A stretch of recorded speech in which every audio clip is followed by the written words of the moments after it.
Eu me arrependo de ter começado uma discussão antes da formatura do meu filho.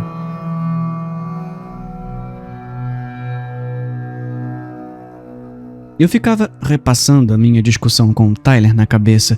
Sabia que o problema era que nós dois somos muito parecidos, tal pai, tal filho. Só queria que ele ouvisse o meu ponto de vista. Tem um lugar aqui. Um homem indicou um espaço no banco das arquibancadas, abrindo o espaço. Fui trazido de volta ao momento presente e olhei para o auditório lotado. Quando eu me formei, tudo que tivemos foram alguns balões e um bolo simples, disse o homem, rindo enquanto sentava. Hoje em dia eles fazem todo um espetáculo. Obrigado, eu respondi, estendendo a mão. Eu sou o Mike, eu não esperava tanta gente. Senti um aperto no peito por não ter chegado mais cedo. A briga dessa manhã bagunçou todo o meu horário. Eu sou o John, ele respondeu, apertando a minha mão. Sem problema, aparentemente esse é o evento do ano. Ele parecia um pouco desalinhado e suado. Percebi que eu estava encarando e tentei pensar em algo para dizer. O meu filho vem falando disso há meses. Ele é do tipo que trabalha duro, mas se diverte mais ainda. Brinquei. Eu achava que esse dia nunca fosse chegar. Eu estava falando demais, dominado pelo nervosismo e pela emoção do dia. Eu me odiava por ter discutido com Tyler justamente hoje. John balançou a cabeça com os olhos fixos no palco. Realmente foi um ano difícil. O comentário vago me deixou desconfortável. Os adolescentes têm muito com o que lidar hoje em dia, sabe? Comentei sem jeito. John pareceu perceber o meu incômodo. A minha esposa faleceu há 1 ano. Ele disse, em voz baixa.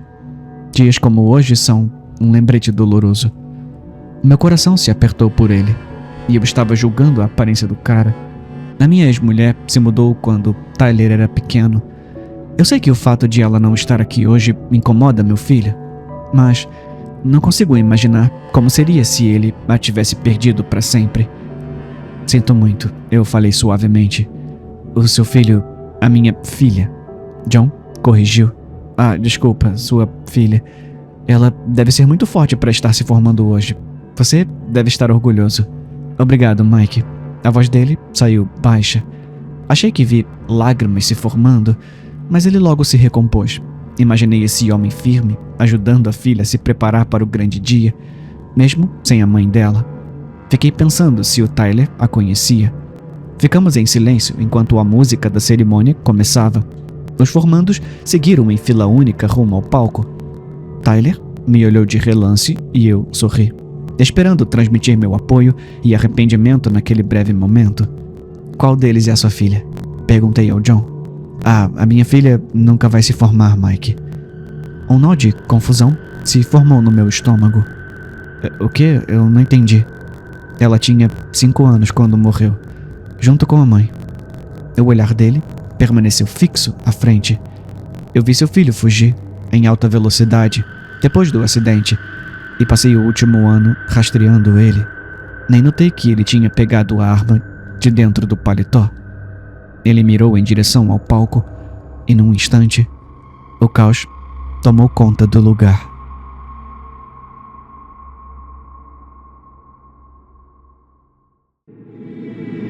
Eu usei um desses kits de análise de DNA em casa.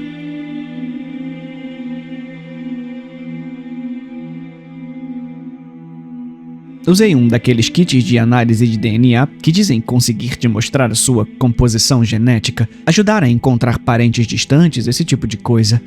O teste que fiz tinha uma opção de disponibilizar o seu DNA para as autoridades. Assim, se aparecesse uma correspondência parcial em algum caso criminal ou alguma vítima, meu DNA poderia ajudar a polícia a identificar o culpado.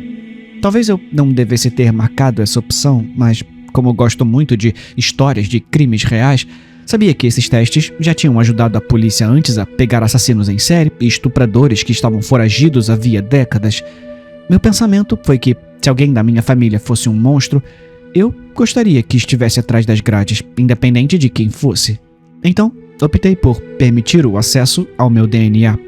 Mas nunca imaginei que, realmente, encontrariam uma correspondência. E encontraram. Recebi contato do departamento de polícia local dizendo que o meu DNA tinha batido parcialmente com o de um corpo feminino não identificado e que queriam minha ajuda para identificá-la. Eu juro que não esperava por isso. Eu era compatível com uma mulher morta? A polícia me explicou que nossos perfis genéticos indicavam que talvez fôssemos parentes e queria saber se eu conhecia algum parente desaparecido ou de quem não se tivesse notícia há uns 5 anos. 5 anos? Porque eles determinaram que a data da morte dela foi há mais ou menos 5 anos, baseando-se no estado em que o corpo foi encontrado. Eles acreditam que tenha sido homicídio, mas não puderam me dizer a causa da morte. Pelo estado dos restos mortais, era impossível saber. Eu não tinha conhecimento de ninguém da minha família que tivesse sumido, mas admito que não conheço muito bem meus parentes mais distantes. Decidi envolver a minha mãe, que faz pesquisas de genealogia. Ela trabalhou com a polícia analisando nossa árvore genealógica, mas no fim não encontramos nada. Então, talvez fosse alguém que a gente nem soubesse que era da família. Nesse ponto, decidimos conversar com o resto da família, tanto os mais próximos quanto os mais afastados, para ver se alguém tinha alguma informação. A maioria achou a situação interessante e quis ajudar a resolver o mistério. Uns poucos ficaram irritados comigo por ter disponibilizado o meu DNA para a polícia em primeiro lugar.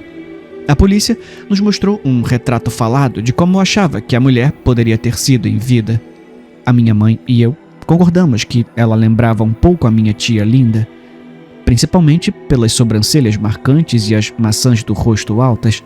Então, a polícia pediu que a tia Linda e os 2 filhos dela, Ethan e Bex, fornecessem amostras de DNA. Eles concordaram. Demorou cerca de 2 semanas para termos notícias sobre os resultados dos testes. Provavelmente não era uma prioridade no laboratório forense. Mas, quando os resultados chegaram, a polícia pediu que Bex e a tia Linda fossem até a delegacia. A Bex me chamou para ir junto. Nós éramos muito próximas na infância, praticamente melhores amigas. Com o tempo, nos afastamos, mas ainda a considero uma grande amiga. Resolvi acompanhar, mesmo sem saber bem por que ela queria minha presença. Quando a polícia nos contou o que tinha descoberto, dizer que eu fiquei chocada é pouco. O DNA da desconhecida era uma combinação exata com o da Bex. A minha primeira reação foi achar que só podia ter algum erro. Perguntei qual era a probabilidade de o DNA bater com o da Bex sem ter vindo diretamente dela. 1 em 5,4 bilhões, responderam. Disseram que aquilo era extremamente intrigante e que não conseguiam explicar a correspondência. Perguntei à tia Linda se a Bex teria uma gêmea idêntica que ninguém conhecesse, mas ela balançou a cabeça. E a polícia nos informou que, mesmo gêmeos idênticos na prática, não têm DNA 100% igual. Então, isso também não resolveria o mistério. Eu fiquei perturbada. É fácil imaginar por quê. Só que a Bex e a tia Linda não ficaram. Elas riram. Riram de verdade quando a polícia mostrou as evidências, dando de ombros. Não é a coisa mais estranha? Foi o que a tia Linda disse. Elas ficaram rindo e fazendo piadas o resto do tempo, deixando até os policiais desconfortáveis. As duas falaram à polícia que esperavam que, um dia, pudessem identificar a mulher desconhecida, mas que não achavam que poderiam ajudar mais e saíram da delegacia. Eu fui atrás, totalmente atordoada com tudo o que ouvi e também com a reação delas. No caminho de volta, perguntei a Bex se aquilo não a incomodava de verdade. Ela me disse: "Poxa, Verônica, tá na cara que foi algum erro. É impossível meu DNA ser idêntico ao de uma mulher morta. A polícia deve ter se atrapalhado e daqui uns dias vão descobrir o equívoco e ligar para pedir desculpas. Não fica encanada." Eu tentei levar na boa. A minha mãe também achava que só podia ser engano e que seria esclarecido mais cedo ou mais tarde. 3 dias depois de termos falado com a polícia, Bex, Ethan e tia Linda desapareceram. A minha mãe foi à casa deles para pegar uns álbuns de família com a tia Linda e encontrou a porta da frente aberta, destrancada. Não tinha ninguém lá dentro. Tentamos ligar para os celulares deles, mas descobrimos que todos os números tinham sido desativados. Eles não levaram nada, nenhum pertence pessoal. Os carros continuavam na garagem. Era como se tivessem sumido do mapa. e não voltaram. Obviamente, registramos o desaparecimento. Alguns dias depois, a polícia pediu que minha mãe e eu fôssemos até a delegacia. Foi então que nos revelaram que, ao comparar o DNA da tia Linda e do Ethan com o banco de dados, encontraram mais 2 coincidências perfeitas.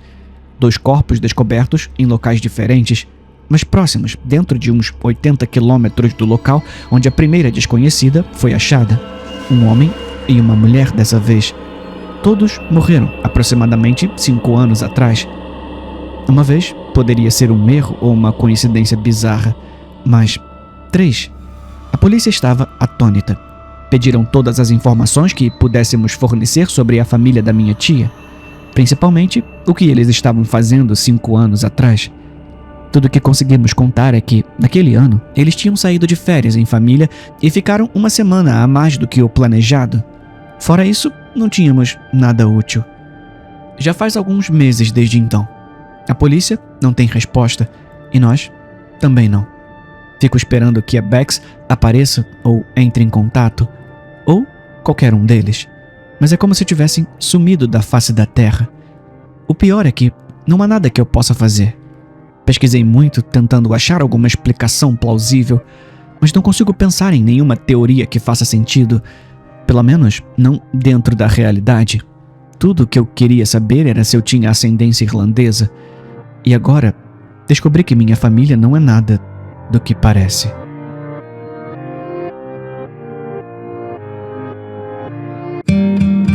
Meu filho não é feio, ele só é diferente. Você não conhece a verdadeira beleza até olhar o rosto do próprio filho. Eu nunca planejei ter filhos. A minha carreira tomava todo o meu tempo, mas o destino me deu o George, ainda que de um jeito pouco convencional. Veja bem, eu trabalhava num laboratório de genética, desvendando os segredos do genoma humano. Como pesquisadora-chefe, recebi autorização para liderar um projeto especial, estudar o desenvolvimento de um sujeito geneticamente editado desde o nascimento. Mas no momento em que tiramos George de sua bolsa artificial, eu soube que ele era meu. Os outros pesquisadores ficaram horrorizados com a ideia de eu me envolver emocionalmente na criação dele, mas eu não liguei. Ele era meu filho e precisava de mim. George era um menino carinhoso, afetuoso, adorava desenhar e ver desenhos animados. Era um prazer vê-lo crescer, e ele realmente crescia rápido. Aos 4 anos, ele tinha o porte físico de uma criança típica de 10. Foi por essa época que começaram as perguntas. Por que eu sou diferente, mamãe? Ele perguntava, com seus olhinhos escuros me encarando de forma inocente. Ele percebia o jeito que os outros pesquisadores o olhavam. Na verdade, ele era diferente. Tinha traços salientes sombreados, braços compridos. Quando sorria, os dentes pareciam grandes demais para a boca. Eu sou feio. Por mais que eu garantisse que ele era perfeito, eu sentia que toda aquela pesquisa o afetava. Sua vida se resumia a laboratórios gelados e médicos indiferentes, tendo só a mim como companhia. Então, resolvemos que ele precisava de um amigo. O filho de 8 anos da minha assistente, James. George ficou radiante. Sendo mais velho e articulado, James geralmente mandava nele, mas George não se importava. Finalmente, tinha com quem brincar. Tudo ia muito bem, até soar o alarme de segurança do laboratório. Corri para o quarto de George e encontrei minha assistente tentando tirá-lo de cima de James. Mesmo tão novo, George era fortíssimo. Quando finalmente separamos os dois, o olho esquerdo de James não passava de carne mastigada. Pedaços de pele pendiam dos dentes de George. Enquanto a equipe médica levava James às pressas, George chorava no meu jaleco ensanguentado. Ele disse que eu era feio, mamãe. Naquele momento, eu entendi. Ele nunca teria uma vida normal. Os financiamentos do projeto foram suspensos. Cogitaram transferir George para uma instalação mais segura. Minha assistente até sugeriu que ele fosse descartado. Eu não suportei ouvir aquilo, mas logo não seria mais minha decisão. Eu sabia que tínhamos de fugir enquanto ainda fosse possível. À noite, passei com ele pelos túneis de manutenção e o coloquei no meu carro antes que dessem o alarme. Ele ficou maravilhado e assustado com o mundo que nunca conhecera, enquanto acelerávamos pela estrada. Eu precisava distraí-lo enquanto pensava em um plano. Decidi começar com umas partes da verdade que ele poderia entender. George, você já ouviu falar de Homo erectus?